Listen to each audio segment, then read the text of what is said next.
یک عمر اشتباه میکردی چون نمیدونستی با زدن این روغن ها دور ناف 1001 مریضی رو درمان میکنی. خشکی لب داری روغن بنفشه دور نافت بزن. اگر یبوست داری روغن زیتون دور نافت بزن.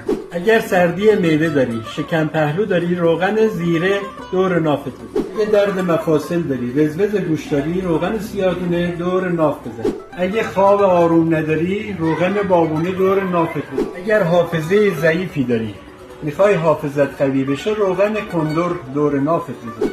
اگر پوست خشکی داری، میخوای پوست لطیف و نرمی داشته باشی، روغن بادون شیرین دور نافت بزن. اگر مشکل پروستات داری و تکرر ادرار داری، روغن تخم کدو دور نافت بزن.